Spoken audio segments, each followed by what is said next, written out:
Hello guys, খেলার খবর চ্যানেলে আবার বিগ বিগ আপডেট নিয়ে চলে এলাম তোমাদের কাছে। তো খুবই গুরুত্বপূর্ণ আপডেট আছে, কিছুটা মোহনবাগান কিছুটা ইস্টবেঙ্গলকে নিয়ে। তো চলো বন্ধুরা, পুরোপুরি ভিডিওটা দেখতে থাকো এবং স্কিপ করো না। স্কিপ করলে কিন্তু ভিডিওর মধ্যে মূল আপডেটগুলো তোমরা মিস করবে। এবং চ্যানেলে যারা নতুন আছো অবশ্যই চ্যানেলটা সাবস্ক্রাইব করে পাশে থাকো এবং বেল আইকন ঘন্টাটা ঢং করে বাজিয়ে দাও। তো চলো এবার ভিডিওর দিকে আসা যাক। ফার্স্ট কি আপডেট আছে বলতে শুরু করি। তো ফার্স্ট আপডেট আছে জনি কাউকে নিয়ে। তো ফার্স্ট আপডেট আছে জনি কাউকে নিয়ে। জনি কাউকে কত বছরের চুক্তিতে সই করেছে মোহনবাগান। তো মোহনবাগান জনি কাউকে কত বছরের চুক্তিতে সই করেছে তাও বন্ধুরা শুনে নাও পুরোপুরি। জনি কাউকে কিন্তু যেদিন থেকে সই করেছে সেদিন থেকে কিন্তু পুরোপুরি 3.5 মাসের জন্য চুক্তিতে সই করিয়েছে জনি কাউকে। কারণ জনি কাউকে কেমন খেলছে না খেলছে পুরোপুরি টেস্টেড হবে মোহনবাগান কোচ এবং মোহনবাগান ম্যানেজমেন্ট। তারপরে জনি কাউকের সঙ্গে কিন্তু আবার চুক্তি বাড়ানোর সিদ্ধান্ত নেবে। সেক্ষেত্রে কিন্তু 3.5 মাসের চুক্তিতে জনি কাউকে জয়েন করেছে। যত জনি কাউকে ইমপ্রুভমেন্ট করবে, দলের হয়ে ভালো খেলবে, গোল করবে, ভালো পাসিং, যেমন হুগো মোমোস যেটা পাচ্ছিল না ইতিমধ্যে, তার ফর্মে ছিল না। সেক্ষেত্রে জনি কাউকে তার যতটা ফর্ম দেখাতে পারবে ততটা কিন্তু মোহনবাগান ম্যানেজমেন্টের মন কাড়বে এবং তাকে যেটা শোনা যাচ্ছে প্রায় 2 থেকে 3 বছরের চুক্তিতে কিন্তু সই করিয়ে নেওয়া হবে। আপাতত কিন্তু জনি কাউকে 3.5 মাসের চুক্তিতে সই করানো হয়েছে, এটাই মূল খবর। এবার যে আপডেটটায় আসি। তো এবার হচ্ছে আনোয়ার আলীকে নিয়ে। তো আনোয়ার আলীকে নিয়ে কিন্তু সুখবর বেরিয়ে আসছে। তো আগামীকাল আমরা নিশ্চয়ই দেখেছি এবং মোহনবাগান অফিসিয়ালি পেজ তো খবরের চ্যানেলগুলো সব সেরেছিল যে অনুশীলন ছেড়েছিল। অনুশীলনে কিন্তু পুরোপুরি ফুল দমে অনুশীলন করতে দেখা গেছে আনোয়ার আলীকে। বল পায়ে খেলতে দেখা গেছে, শট মেরেছে, পাসিং করেছে, সব রকম যেটা সব প্লেয়ার করে আনোয়ার আলী করেছে। তো সে সূত্রে যে খবরটা বেরিয়ে এসছে, তারপরে আনোয়ার আলীকে কিন্তু আজকের গোয়া ম্যাচ থেকে কিন্তু অবশ্যই আগামীকাল গোয়া ম্যাচ থেকে কিন্তু অবশ্যই দেখতে পাওয়া যাবে। মোহনবাগানের হয়ে পুরোপুরি প্রথম থেকেও খেলতে পারে বা সেকেন্ড হাফ থেকে।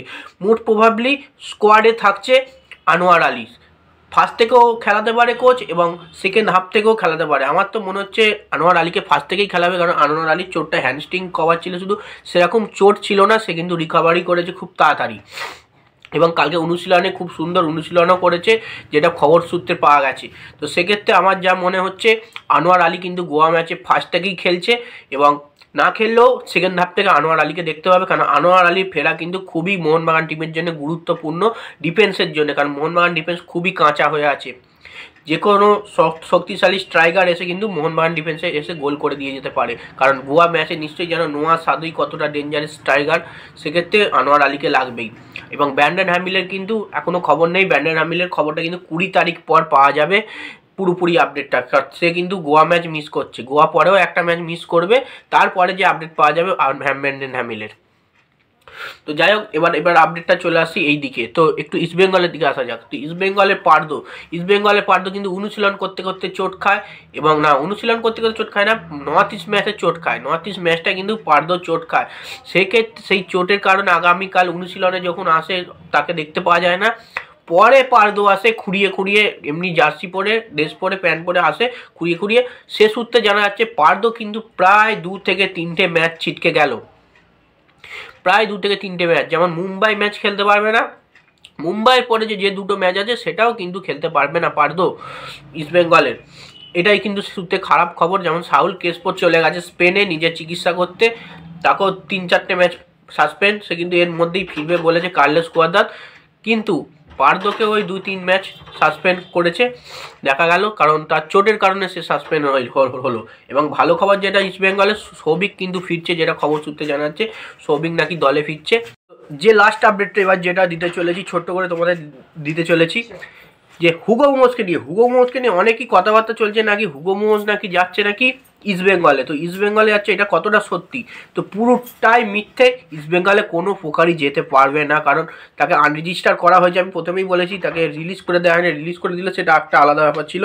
সে কিন্তু তার নিজের দেশের ফ্রান্সে ফিরে গেছে কলকাতা ছেড়ে।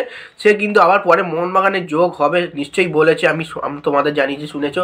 যেটা ইস্টবেঙ্গলে যুক্ত হবে করছে, ইস্টবেঙ্গলে কিন্তু অবশ্যই আমি ফার্স্ট বলে দিই, ইস্টবেঙ্গলে যুক্ত হবে না। এটা কিন্তু পুরোপুরি ফেক নিউজ, ভুল খবর। তো যাই হোক, চলো বন্ধুরা, ভিডিওটা আজ এইটুকুই। ভালো লাগলে লাইক, কমেন্ট, শেয়ার, সাবস্ক্রাইব করে পাশে থাকো। এরকম বিগ আপডেট পেতে খেলার খবর চ্যানেলটা তাড়াতাড়ি সাবস্ক্রাইব করে দাও। আর 2000 সাবস্ক্রাইবটা মাস তাড়াতাড়ি করে দাও। তার মোটিভ হবো তোমাদের জন্য আরও ভালো খেলার আপডেট ভিডিও দিতে। তো বাই।